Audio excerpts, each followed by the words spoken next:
오빠 오늘 고생 많이 했어. 우리 아빠가 말이 좀 많았지? 원래 술도 잘 안 드시는 분인데 내가 결혼할 남자친구 데려와서 마음이 많이 복잡하신가 봐. 나는 괜찮아. 아버님 술 많이 취하셨더라. 나야 원래 회사에서도 술 많이 마시니까 이 정도는 아무것도 아니야. 그럼 다행이고. 아빠가 섭섭해하면서도 한편으로는 시집 간다니까 좋아하는 것 같아.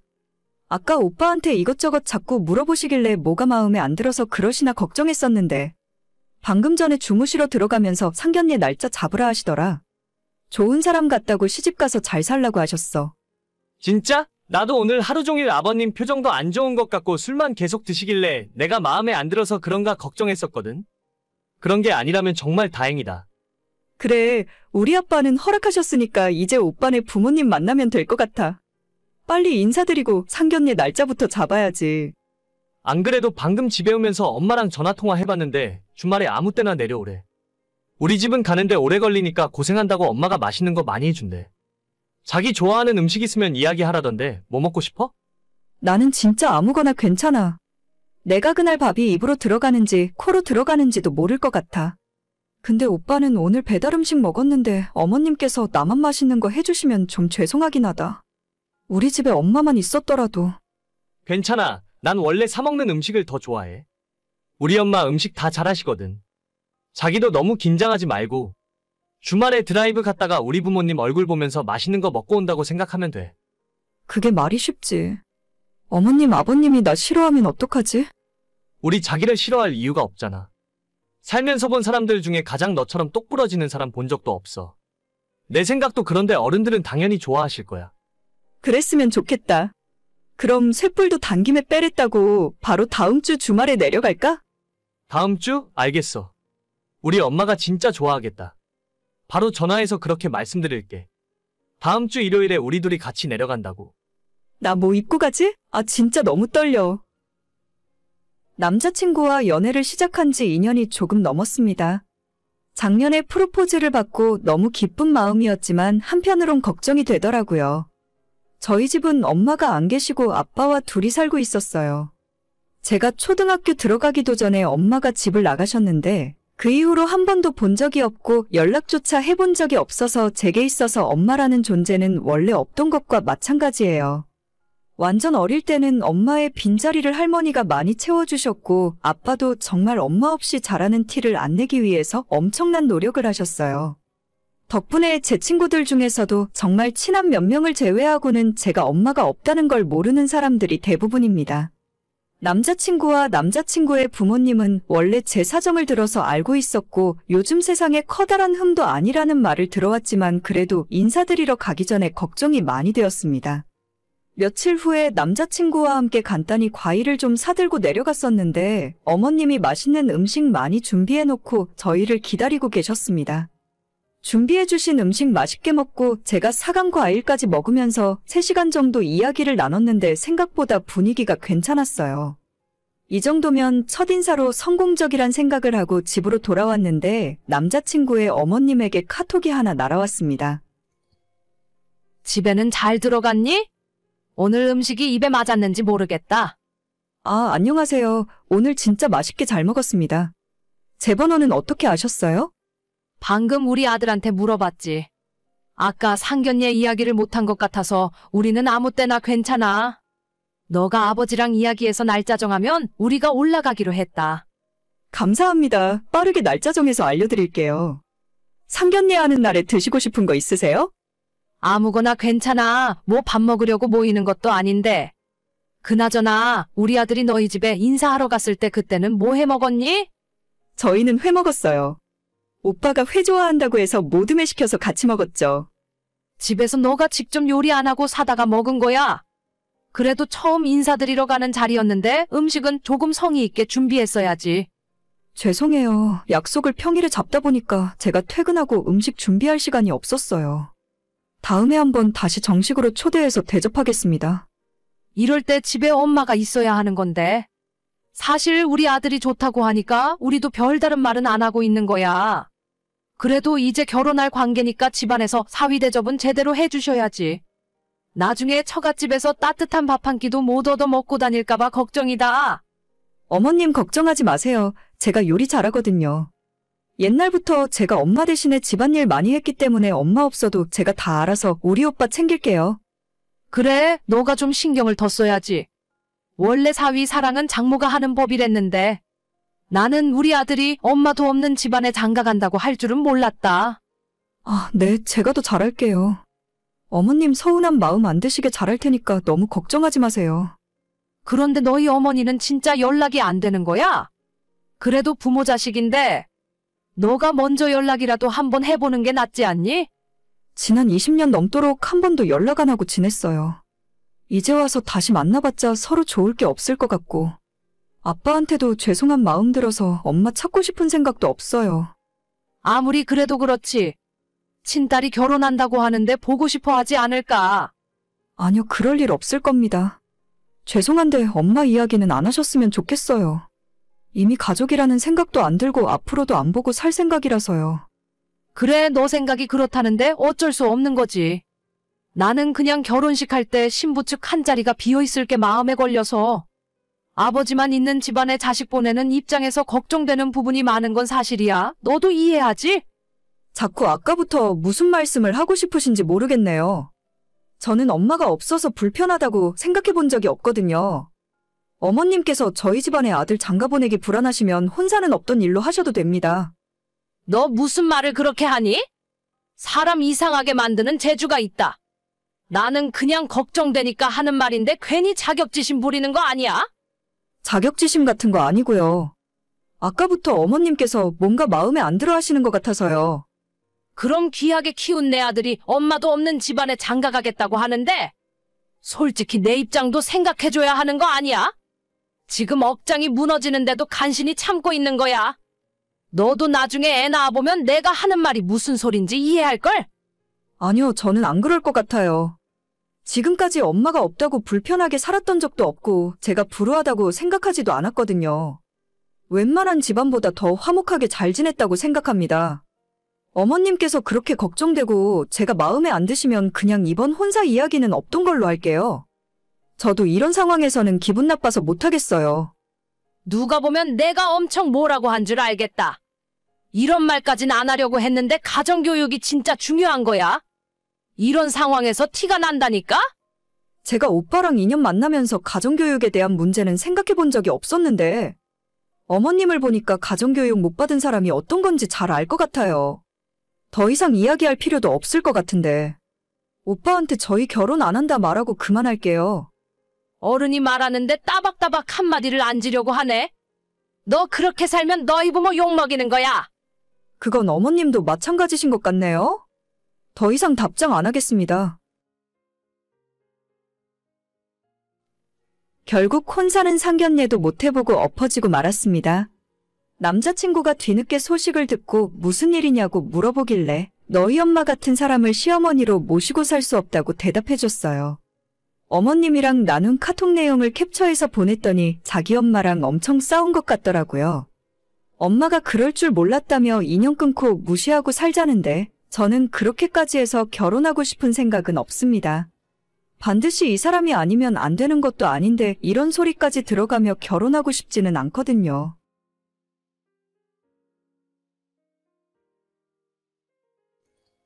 여보, 나 이번 주말에 우리 현민이 좀 보러 갔다 올게. 아침에 일찍 갔다가 저녁 늦게 들어올 거야. 송이랑 당신이랑 둘이 있어도 괜찮지? 또 저번에 보러 갔다 온 지 얼마나 됐다고 또 가? 당신 마음은 알겠지만 그냥 다음에 가고 이번 주에는 우리 가족끼리 놀러 가자. 송이가 키즈카페 가고 싶어 했잖아. 키즈카페는 당신 혼자서 데리고 가도 돼. 생각해봐. 우리 딸은 모든 걸 가졌지만 현민이는 엄마도 없이 크고 있는데 얼마나 불쌍해? 이렇게 가끔 한 번씩이라도 만나서 부족한 엄마 자리를 채워줘야지. 그래도 아들 만나러 가는 건 좋은데 그럴 때마다 전 남편도 같이 만나잖아. 내 입장에서는 정말 불편하거든. 뭐야, 당신. 지금 나 의심하는 거야? 내가 그 자식이랑 어떻게 헤어졌는데 전 남편은 관심도 없고 나는 단지 현민이 보러 가는 거야. 눈에 아른거리고 너무 불쌍해서 잠도 안 오는데 어쩌겠어. 아니, 내가 의심하는 건 아닌데. 그래도 내 입장에서는 당신이 주말마다 전 남편 집을 찾아가니까 불편해서 그렇지. 정 그렇게 마음에 걸리면 가는 횟수라도 좀 줄일 수 없어? 한 달에 한 번만 만나러 간다던가? 그렇게 불편하면 당신이랑 송이랑 다 같이 가면 되겠네. 어차피 현민이 데리고 나와서 하루 종일 밖에서 놀아주니까 넷이 다 함께 놀면 아무 문제 없는 거잖아. 그건 좀 송이가 엄마한테 다른 아들이 있다는 걸 알게 되면 지금은 너무 혼란스러워 할 것 같아.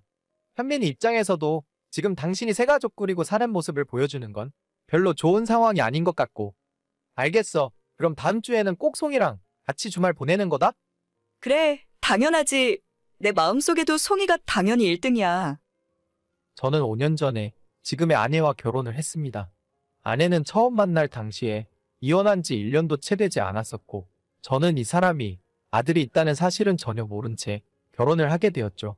이혼녀라는 사실은 제겐 전혀 문제가 아니었기 때문에 결혼식을 올렸는데, 그때 신혼여행에서 아내가 눈물과 함께 모든 사실을 고백하더라고요. 이혼한 전 남편이 키우고 있는 우리 막진한 아들이 있다면서요. 저는 너무 큰 충격이었지만 그 문제 때문에 결혼을 취소하고 싶지는 않았습니다. 아내는 그 아이가 우리 결혼 생활에 어떠한 영향을 주는 일이 없게 하겠다고 약속했고, 꽤 오랜 시간 그 약속을 잘 지키고 있었어요. 아들을 보러 간다고 한 적도 없었고 가정에만 충실했으며, 얼마 후 우리 두 사람 사이의 결실인 딸이 태어났을 때까지만 해도 앞으로 어떠한 문제도 일어나지 않을 거라 생각했습니다. 그런데 오히려 딸이 태어난 뒤에 아내는 전 남편과의 아이를 더 많이 찾고 그리워하더라고요. 저희만 행복한 가정을 꾸리고 살고 아들은 엄마 없이 아빠랑 둘이 살고 있는 것을 많이 가슴 아파했습니다. 처음엔 저도 자식 가진 부모 입장에서 최대한 이해해보려고 했지만 제 아내가 주기적으로 전 남편과 접촉하는 것이 너무나도 거슬리더라고요. 이 문제로 부부싸움이 한번 시작되면 아내가 자기를 의심하지 말라며 울고불고 난리가 나기 때문에 저도 싸우기 싫어서 문제를 자꾸 피하기만 했어요. 그러던 중 지난 4월 뜻밖의 소식이 들려오게 되었습니다. 여보, 전 남편이 사고 났대. 갑자기 그게 무슨 소리야? 한밤중에 오토바이로 배달하다가 마주오는 차에 치웠다는데 나도 방금 연락 받아서 잘 모르겠어. 우리 현민이는 이제 어쩌지? 일단 침착해. 아이는 걔네 할머니 쪽에서 책임져 주시겠지. 나 장례식장에 가봐야 할 것 같아. 그래도 내가 자리를 지켜주는 게 예의겠지? 그냥 가서 적당히 있다가 와. 계속 그 자리를 당신이 지킬 필요는 없어. 하지만 우리 현민이가 너무 불쌍하잖아. 엄마도 옆에 없는데 이제 아빠까지. 아이 일은 안 됐다고 생각해. 그래도 우리 가족 일이 우선이야. 알겠어. 그럼 일단 오늘 저녁엔 장례식장에 있어야 할 것 같아. 그래. 너무 오래 있지는 말고 눈치껏 집에 들어와. 알겠어. 그렇게 할게. 하지만 아내는 모든 장례 절차가 끝나고 발인하는 날까지 장례식장을 지켰고, 그 일 때문에 작은 말다툼도 있었지만 어차피 이제는 전 남편이 세상을 떠나버렸으니 앞으로 문제가 될 일은 없을 거라 생각했어요. 아내의 전 남편은 아내와 이혼한 뒤로 부모와 같이 살면서 부모의 족발집 일을 도우면서 살고 있었다 하더라고요. 주방일도 하고 종종 배달도 다니곤 했었는데 운 나쁘게 한밤중 배달을 하다가 차에 치워버렸고 병원으로 옮겼으나 그날 눈을 감고 말아버린 거죠. 아들은 아직 초등학교도 들어가기 전이라 좀 불쌍하다는 생각이 들긴 했지만 그래도 할머니 할아버지들이 사랑으로 잘 키워줄 거라 생각했습니다. 아내도 더 이상 신경 쓰지 않기를 바랬는데 오히려 전 남편이 세상을 떠난 뒤로 아들에 대한 집착이 더 심해지는 것 같더라고요. 여보, 지금 몇 시인데 아직 집에 안 들어와? 송이가 엄마 기다리다가 먼저 잠들었어. 나 지금 현민이랑 같이 있어. 저녁만 먹이고 집까지 데려다 주고 나서 들어갈게. 피곤하면 먼저 씻고 자. 아니, 지금 대체 며칠째야? 아이는 할머니 할아버지가 잘 키워주시겠지. 당신이 맨날 그렇게 찾아가 봐야 아이를 더 힘들게 만들 뿐이야. 알긴 아는데 그래도 갑자기 부모가 없어졌는데 현민이 불쌍해서 어떡해. 얘가 어린 나이에 벌써 처리되는 걸 보면 내가 마음이 너무 아파. 집에 데려다가 키울 것도 아닌데 그냥 적당히 하지? 우리 집에 있는 딸이나 그렇게 신경 써봐.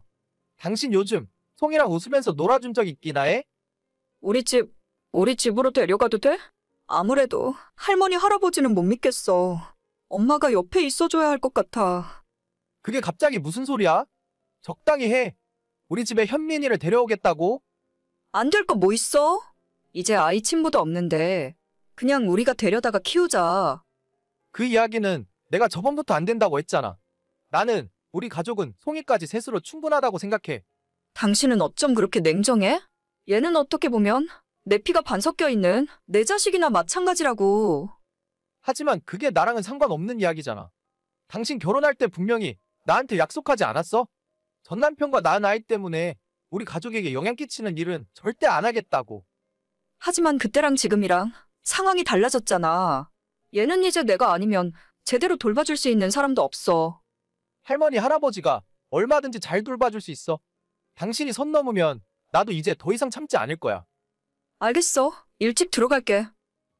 정신을 못 차리는 듯한 아내의 모습에 저는 화가 머리끝까지 났고, 그 뒤로도 호시탐탐 아들의 입양 이야기를 꺼내면서 저를 설득하려고 했지만 그럴 생각은 눈꼽만큼도 없었죠. 아내는 저한테 울면서 매달리기도 했고 화를 내기도 했지만 끝까지 저는 반대였어요. 그러는 와중에 아내는 결국 넘어서는 안 될 마지막 선을 넘어버리고 말았습니다. 여보, 우리 진짜 현민이랑 같이 살면 안 될까? 어린 나이에 할머니 손에서 크는 게 너무 불쌍해서 그래. 진짜 내가 몇 번을 말해야 알아듣겠어? 나는 송이 말고 다른 아이를 내 자식처럼 키울 생각 없다니까? 절대 불가능한 일이야. 포기해. 여보, 내 말 좀 들어봐. 당신한테도 우리 송이한테도 나쁘지 않은 이야기니까. 또 뭔데 그래? 시덥잖은 소리 할 거면 아예 말을 꺼내지도 마. 그게 아니라 저번에 남편 사고 난 뒤로 나는 모르고 있었는데 남편 앞으로 된 보험금이랑 합의금 받은 게 있나 봐. 그게 전부 현민이 앞으로 되어 있다 하더라고. 걔네 할머니 할아버지가 전부 현민이한테 다 돌려놨대. 그게 왜? 잘하셨네. 아이가 크면 그 돈으로 대학 공부도 하고 사회생활 하는데 도움될 것 같은데? 그쪽 집안 어르신들이 일 처리를 잘하신 거지. 그러니까 말이야. 현민이를 우리 집으로 데려오면 그 돈도 같이 우리한테 들어올 거 아냐. 한두 푼도 아니고 3억이 넘는다던데? 그게 무슨 소리야? 그러니까 돈 때문에 애를 입양해서 키우자고. 아니, 애 키우면 어차피 돈 들어가니까. 현민이 데려다가 우리가 키우면 아이는 엄마랑 살아서 좋고 우리는 돈 걱정 없어지니까 좋은 거지.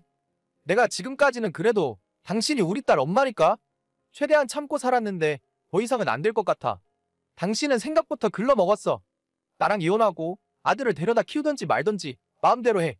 당신 같은 여자가 우리 딸 엄마라는 것이 무섭고 창피하다. 누가 하라면 못할 줄 알아? 나도 당신이랑 이러고 사느니 현민이랑 둘이 사는 게 더 나을지도 몰라. 착한 척 위선 떨지 마. 어차피 아이도 키우면서 돈도 생기면 일석이조지. 너랑 진짜 이야기가 안 통하는 것 같아. 그냥 하고 싶은 대로 하고 살아. 그렇게 아내는 저와 합의 이혼에 동의했고 그와 동시에 전 남편과의 아들에 대해서 친권을 주장하고 나섰더라고요. 이전부터 아들에 대해 각별한 마음을 갖고 있었으니 아내의 그런 모습이 오직 돈 때문만은 아니겠지만 그래도 저와 우리 딸까지 버리고 본인의 아들을 택한 아내가 원망스럽습니다. 아이의 할머니 할아버지와의 법정 싸움이 남은 것 같은데 앞으로 어떻게 될지는 모르겠어요. 이제는 제 손을 완전 떠난 일이고 앞으로 더 이상 그 문제는 신경 쓰지 않고 불쌍한 제 딸한테 더 잘해줄 생각입니다. 뭐가 우선인 줄도 모르는 그런 여자와 지금까지 용케도 몇 년 동안 살았었네요. 오늘의 사연은 여기까지입니다. 구독과 좋아요, 알림 설정은 많은 힘이 됩니다. 다들 행복하시고 좋은 하루 되세요.